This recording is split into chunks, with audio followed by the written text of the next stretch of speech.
The Jets have made some big claims, put out some big statements, and had some big suggestions that they're serious about winning the Cup. If that's true, then this has to be the real summer of Chevy.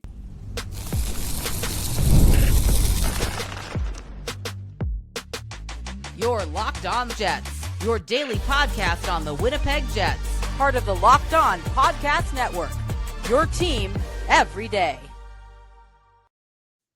Greetings, friends, and welcome to tonight's episode of Locked On Winnipeg Jets, part of the Locked On Podcast Network, your team every day. I'm your host, Harrison Lee, an avid Winnipeg Jets fan and an online blogger. You can follow me on Twitter at HLivingLoco and at LO_Winnipeg Jets. Thanks for making Locked On Jets your first listen of the day every day. If you like what you're hearing, be sure to like, follow, and subscribe on all of your favorite podcasting platforms and YouTube. Doing so, of course, is always free of charge and ensures you never miss another episode. Most of all, though, we just love and appreciate your support. Tonight's episode, obviously, we are talking about some big statements from the Jets. They have said that they're serious about winning the Stanley Cup and that they are committed to it, but you know what? It only matters if they actually back it up with action. And we need to talk about lots of things. This has to be the summer of Chevy that we've been waiting for a long time. The Jets need to answer a big question with their centers, and Winnipeg also has to avoid the ill-fated free agency trap, one that so many teams fall into, and Winnipeg has occasionally been victim of themselves. But before we dive into all of this, did want to let you know that today's episode is brought to you by FanDuel. Right now, new FanDuel customers can get $200 in bonus bets if your first $5 bet wins. Now, like I said, the Jets have talked a lot about making good on summer promises and trying to make themselves into a true Cup contender. Now, the Jets, look, this year was very good. This was a very successful year. President's Trophy, you won the West, everything felt great. And through the playoffs, you had some bumps along the way, some very big ones, mind you. The Blues series, I think, was a lot closer than the Jets, and maybe the fan base was really expecting. I did have the Jets coming out in 5 or 6, ended up taking all the way to 7, which I suppose is not surprising given the fact that Winnipeg did not win a single game on the road, but even Winnipeg's road woes were very odd, right? You didn't really expect that to be as much of a thing. It does speak to a lot of different challenges, whether it's matchups or perhaps some individual talent issues. And in the things that the Jets can control, this has to be where Winnipeg's summer of Chevy finally arrives. We've heard about the summer of Chevy for many years, and in a lot of other off seasons, the Jets have made some decent moves, right? You've had some exchanges for guys like McGroarty for Jaeger and some other moves that have really had some profound impacts on this team. You've had some big free agent deals here and there, and I think all of that's very exciting. But at some point, the Jets really need to find a way to not only make good on the moments when they're kind of forced to, right? You know, a lot of these trades have happened when their backs are against the wall. They now need to be proactive. It is time for Winnipeg to really stand up and show that it actually is committed to winning. We know that this team really does care. I think a lot of people who say that the Jets don't have passion or aren't interested in winning, that's not really true. But I think Winnipeg has to actually demonstrate just how committed they are to winning with a big summer of Chevy. This is the moment where Winnipeg needs to look at its roster, evaluate who really makes the grade and who doesn't, and improve upon so many different things. And in truth, the Jets are only going to be able to make a couple of big moves, if any, this offseason. You know, the summer of Chevy has to be a very tactically approached one, right? Winnipeg needs 2 pieces, most likely, to elevate this squad to another level. The first is you have to figure out the second-line center question. If you go into next season with Vlad Namestnikov at 2C, yet again, it's just not going to cut it. I love Vlad, and I think that he has punched well above his weight for the last few years. He has been a real diamond in the rough, and for a lot of what the Jets have asked of him, he's tried to really answer the bell. But as he's getting older and you start to see him slowing down, his ability to actually create any sort of offense has really started to take a nosedive. And this past year, I think, was one of his most it's probably one of his toughest offensive seasons ever. And you look at the points totals and they aren't terrible, but you all kind of saw what happened out there shift after shift, right?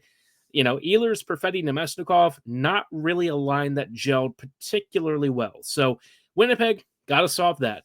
They also need to figure out some sort of a top 4 defenseman coming into this team, right? The Jets have a real situation where they've got a lot of guys signed under contract, but they don't really have a lot of elite players. They've got Sandberg, who's likely to get a big deal. It sounds from all the rumors that is coming in the pipelines very soon. You've got Morrissey, who's got, is actually coming up for extension here in the next couple of seasons. So, don't think about that too much, but it is happening soon. And then after that, you realize that the quality of Winnipeg's blue line starts to tail off pretty quickly. DeMello is good, but aging out. Pionk really has to play alongside Sandberg or he struggles. And then the third pairing has been a rotating cast of members, most of which who have really not made the grade. Miller, I would say, is one of the few guys that I've generally been impressed with in the third pairing role, but after that, it starts to get a little bit foggy. Hanela really hasn't had much of a chance. Stanley is Stanley at this point. Fleury, I think, looks fun, but, usually has moments where, in terms of actually defending and trying to make the most of it, he's not maybe as good as he looks, and in some ways kind of doesn't have as much of the presence that Stanley does, which is saying a lot because Logan himself kind of struggles with that as well. So, the Jets have a lot of needs to address, and the nice thing that Winnipeg has right now is that they have a lot of assets to work with. Maybe people underrate them or overrate them. I don't know. I think Winnipeg's got a very good pool of mid-tier prospects with a couple of guys who are perhaps going to prove the exception in the very near future. I think about guys like Walton. I've got some real time for Lambert. I think players like that can start to elevate their games, but maybe, you don't have the A-list all-star tier prospect. The Jets just don't draft there. And so Winnipeg is going to have to get really smart about how it handles this offseason. This is where I think, we're going to talk in a brief second here about some real big centers who might truly improve this team, guys that you can take a swing on. Some of them will cost a fair bit. Some of them may not be as expensive as you think. And for the Jets, this has to be a big offseason. I think Winnipeg showed that it could get very far, even with the struggling Hellebuck, even with 5v5 offense cratering. The depth scoring issue, I think, is going to resolve itself this summer. I think we're going to have a couple of young players who really push for spots. I think that there's going to be a lot of competition outside of camp. But once you start moving into bigger prime positions, some of those bigger needs and bigger names, the Jets are going to have to make a trade somewhere. They have too many guys that are either ready to make the jump or at this point, on the wrong side of their 30s. And as much as we all love the loyalty and the character that this team shows, at some point, Winnipeg also has to admit when it needs to make some very hard decisions for the success of this team. I think the Jets are prepared to do that. I think the players are probably ready to do that. I don't know if it means there's going to be some real lineup changes.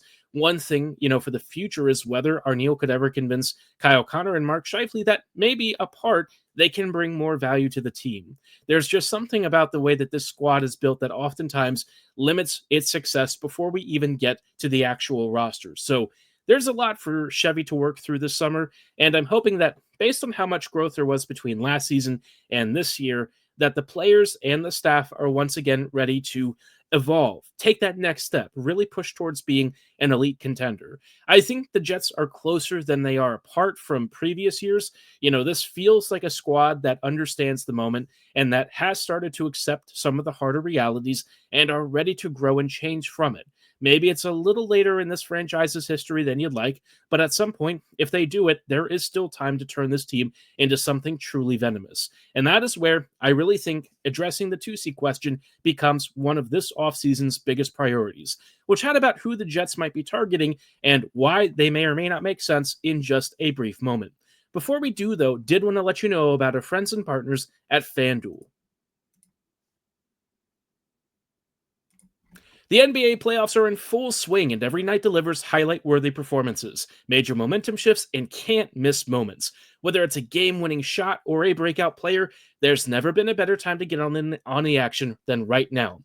FanDuel makes it easy to stay in the game before tip-off and even while the game is live. With player props, performance trends, and same-game parlays, fans have more ways than ever to play smart and win big. What would it look like to combine live props, bets, and mid-game moments based on how the action unfolds? FanDuel can help you figure that out, and if you even want to combine multiple player props, you can make a same-game parlay and win even bigger. And if you actually win your first $5 bet as a new customer, you could get a huge $200 in bonus bets. New to FanDuel, it's the perfect time to sign up. Head to FanDuel.com and place your first $5 bet. If it wins, you'll get $200 in bonus bets. Make every moment more with FanDuel, official sports betting partner of the NBA.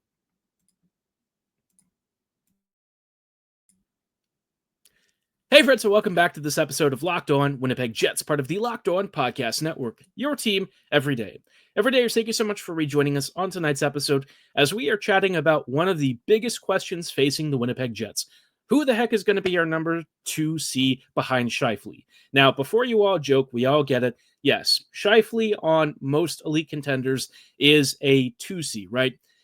I don't always think that that's true based on who plays with him. When Scheifele is on the right line combination, he is actually a game breaker. He can be that elite number one center. He showed that in a number of instances this year where there were games where he just wanted to take over the ice, and you could tell how much he wanted to win. It makes it all the more heartbreaking to watch him in Game 6 when he took that penalty and just man, you just felt all the weight crashing upon his shoulders.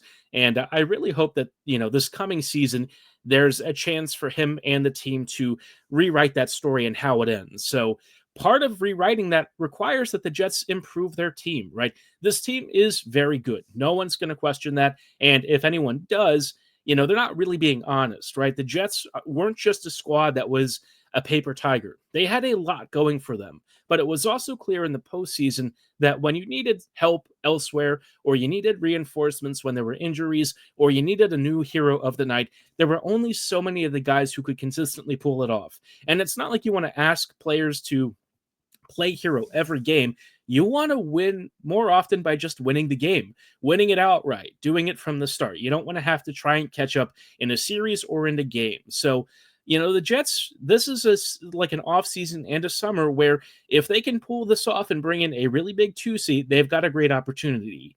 Now, one of the teams that I've looked at in the past is the Islanders. And typically we often talk about Matt Barzal. Barzal, I think, is, really talented, and I personally very much enjoy him. The problem with him is that he's had a fair number of injuries recently. He signed for over $9 million, which in the upcoming cap situation really isn't as big as it looks, but it's for a very long time. He signed until 2031. And, he's going to have some trade protection. He's probably got Winnipeg on the list. I have no idea if he even wants to leave Long Island. But Barzal has always been one of those guys where I feel like on the right team, he's going to positively explode. In my mind, his age bracket is actually pretty well in line with where the Jets are. He's 28. He's got, another 6 years of contract. And then, at that point, he's probably towards the end of his career. So Barzal could conceivably finish this current deal with one more team outside of the Islanders. So I think he makes a lot of sense, right? He's a power play expert. He's a great 5v5 creator. I know his points totals have looked a little depressed recently. I just think it's the environment. The Islanders are always a not great offensive team. We know that they're not high scoring. We know that they struggle with offensive creation. You get Barzal out of there, I think it's a no-brainer that he comes to a team and really hits it off. It's at this point really on him. Does he want to go somewhere? And do the Islanders have to retain to move his salary? I don't quite know how they view all of that. In the same vein, Bo Horvat's another guy that I think is going to start getting some real trade buzz. He's a little bit older, he's a little bit cheaper, and he very much is your 2C sort of option. He's a great scorer and generally very prolific, both at 5v5 and on the power play. His skating is fine. It's not necessarily his biggest strength, but he's got great hand-eye coordination. He's a smart player, has a great sense of the space in the slot, and he's got a pretty hard release. And so, he kind of went from being a little bit overrated, or maybe a lot overrated, depending on who you ask, with Vancouver, to being at times a little bit underrated here with the Isles. And so I sort of wonder what his future holds. And at $8.5 million, it's within Winnipeg's sort of higher end of their cap structure. Again, once you start prorating it for the cap increase, it's not that big of a percentage. It's going to be right with Scheifele and Hellebuyck. And if the Isles were to retain a little bit on it, it would be an even sweeter deal. So, I could be talked into this. I don't know if it's my number one choice, but, between Barzal and Horvat, you have two legitimately great top six centers to choose from. Again, my preference would be Barzal, but, I think everyone's preference would be Barzal. Horvat might be the guy who's a little more attainable. And listen, both will be expensive. You're probably losing first Lambert, some sort of a roster player, another prospector pick. It's going to be a pretty monumental moment. But if the Islanders are looking to tear things down, and based on Lou going and this team moving in a different direction, this is probably one of those moments where the Jets have a real chance to fill one of their biggest franchise needs with a big swing. If the Jets don't want to swing as big and they really think that they can do this a little more on the budget side of things, let's go to the Pittsburgh Penguins, right? They've got a couple of guys who are out there. Ricard Raquel is probably a little on the more pricey side. He's really had a big career resurgence, and Pittsburgh hasn't really been that interested in moving him. I think that they sort of see the writing on the walls. They do think that the shorter his contract term is, the higher his value is going to keep climbing. But I look at him on the current deal and I see a fantastic value for the next 3 seasons. And it actually makes me wonder how teams have not necessarily been, flying off the handles to bring in a guy who signed for $5 million for the next 3 seasons. For the kind of production that he's been putting up, which has been very good, fringe first line, elite second line scoring rates, I don't know how somebody hasn't been able to pony up what the Pittsburgh Penguins have asked. I think the Pens have looked on paper like they're asking for a fortune, but based on what we saw at the trade deadline, I actually think he was a little underpriced. I thought his actual trade value might have been a little more in line with what the Jets should have been swinging for. If you missed on Brock Nelson, Raquel might have been a really good backup. Also, another guy that I think the Jets really should be after, and it's a player I've talked about before. I talked about him last episode. It's Tommy Novak. I don't know if he really fits in Pittsburgh's long-term future. He's 28. He's got another year or 2 on his contract. And, at this point, he's a really solid middle 6C. And I think if the Jets are looking to maybe make a more value proposition sort of acquisition, he's not going to be as expensive, right? Again, he's like a good 40 to 50 point center, maybe on the upper end of that. He puts up really strong 5v5 results. He's a good 2-way guy.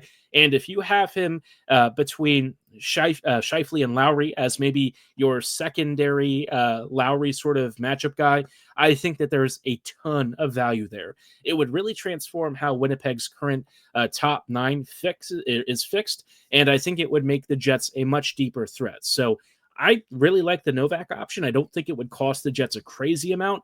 A modest package of some mid-tier stuff maybe gets it done. I don't know how the Pens want to do this, and they may want to not really make trades because Crosby's signed for a little bit longer. They're trying to make him happy, but they've got some real hard decisions to make, and their future doesn't look great. So if they can do another deal that benefits both teams like the McGroarty trade did, maybe the Jets can call Pittsburgh again and see if they're interested. The last guy that I'm really kind of keeping a close eye on, and this one I sort of put a little further out, but last episode I was talking about the Jets making bets on either guys who are out of favor or players who for some reason they just need a change of scenery. It doesn't have to be because they necessarily hate the team that's drafted them or whatever, but something's going on, right? With Rossi, though, there's very clearly a disagreement between him and the front office.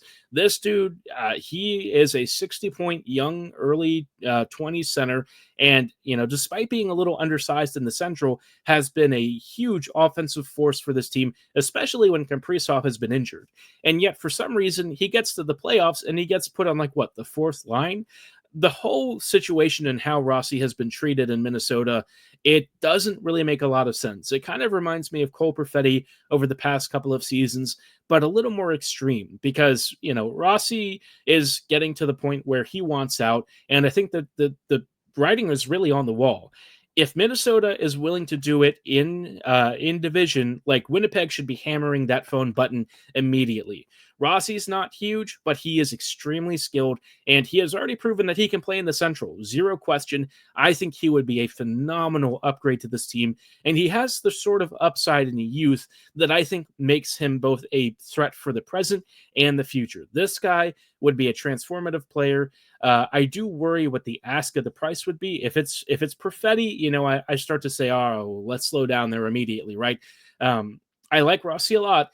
I think Perfetti has, a brain at a level above slightly, and I think the points are just going to eventually catch up with him. So, if the package is right for Rossi, you got to go for that. I think that might be one of my most requested trade sort of targets this offseason.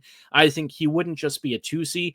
He'd have some real potential to be your 1C of the future. But again, he's not the biggest guy.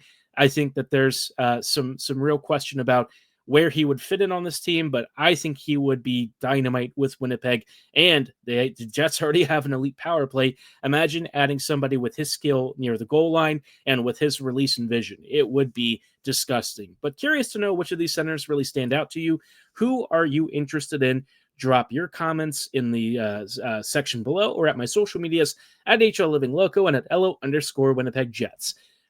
I just gave you a bunch of centers that I want the Jets to go after. Here are all the free agents coming up in just a moment that I think the Jets need to stay very far away from.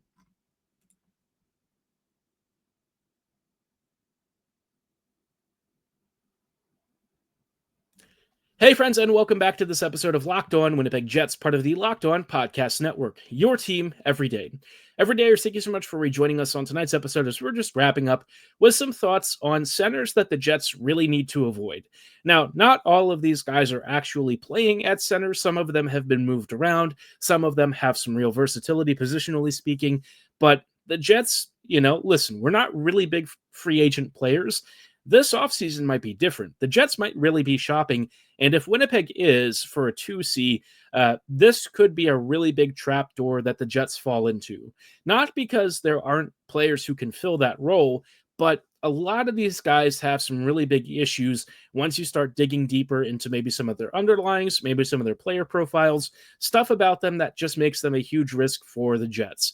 First guy on the list has to be a very easy one. Brock Nelson, he's a free agent. He's available. I don't think the Avs are necessarily bringing him back, and I was okay with him as a trade deadline acquisition. I don't really like him as a free agent acquisition. Unless he's cheap and on a short-term deal, I just don't see how he makes a ton of sense for the Jets. I look at him as more of like a really big backup option, but the problem with Nelson is that he is aging, right? His ability to drive play and be that elite player is definitely in decline. If the Jets had made him a pure rental, I would have zero questions. I'd be very down with that. But as a player, if they extend, I already talked about it earlier when the trade deadline was rolling around, a contract extension starts to make me very nervous. He's getting closer to 34. You can tell that his skating has taken a bit of a hit and his play driving ability just isn't the same. With the Avs, he was generally pretty good. He was a very solid middle six contributor. He has some real finishing talent. And I think, maybe some of the dry spells during the postseason were a little bit more small sample size and fluky than stuff that are necessarily just his fault in general. But again, I look at this guy and I think, very quickly he could start to hit a wall. And for the Jets, they kind of need somebody, if they're going to commit free agent money, to be a little bit longer term and more effective. That kind of brings me to Sam Bennett. Bennett is going to be one of the hottest free agent players out there. And I just feel like he is primed for some big regression once he leaves the Panthers. Florida right now is an elite team. They've been clicking along. They are scoring for fun, and Bennett is going to get paid very handsomely. I just don't think he does enough in all facets of the game to where he's going to be the guy that fixes the Jets' second line. Will he be a much bigger upgrade on Nemesnikov? Zero question. I just feel like if you give him a big contract, it's going to look a little bit like Scheifele a couple years ago where, he's technically filling that top six role well, but it's going to be at a very expensive price, and his decline could hit very quickly. I don't know. He plays a very hard-edged game. Guys who play that sort of style do tend to have an earlier crash. Not necessarily, him going to fall off a cliff immediately, but there's a chance that he declines rapidly and isn't able to live up to the amount of money that he is about to make. Another guy that could be a Jetsy sort of target that I would probably try to avoid is Radek Faksa. Faksa, he's a very solid bottom six guy. He's been playing pretty well for the Blues. He doesn't immediately strike me as the kind of player the Jets are going to sign right out of, the July 1st deadline. But I sort of look at him as a guy that Winnipeg may take a run at. He's been a real pesky player with some scoring upside. And while I don't dislike him as a player, I just feel like the Jets need to, look at that position more internally, right? You've got guys who can probably do that role.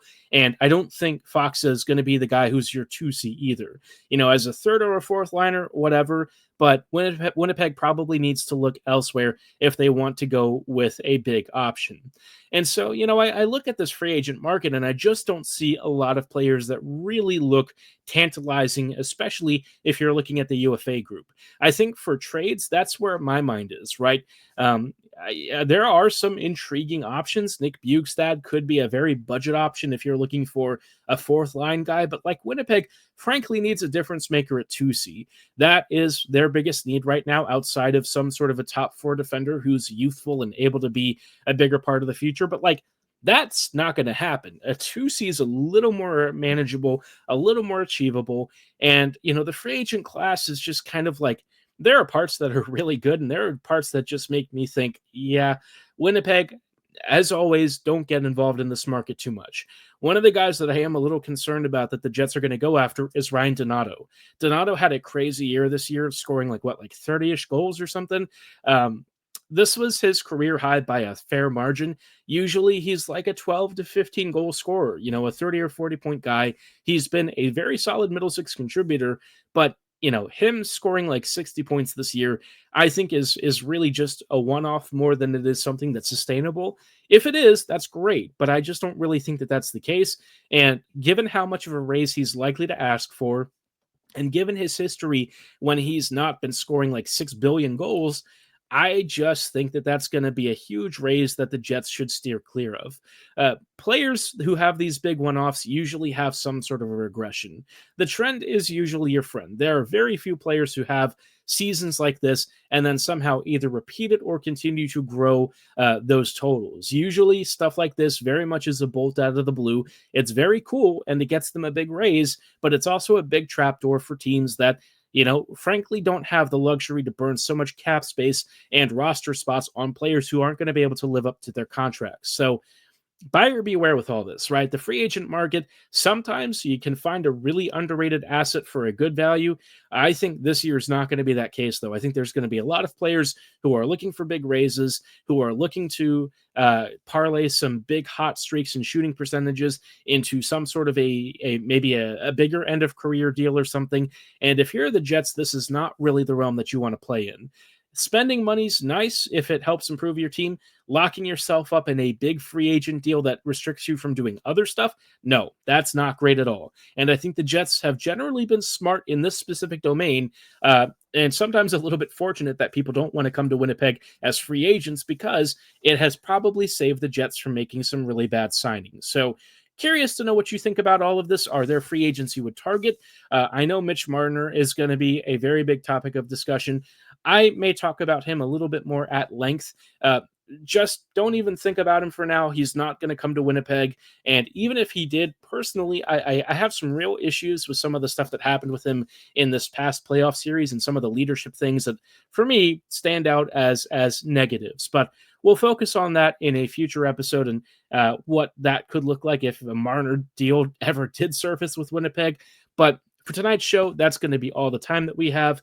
I thank you so much for listening and making us your first listen of the day every day. We'll see you back here tomorrow with some end-of-week Jets coverage and maybe some updates on the playoffs. But for tonight's show, that's all the time that we have. Thanks for listening, and as always, have a great night.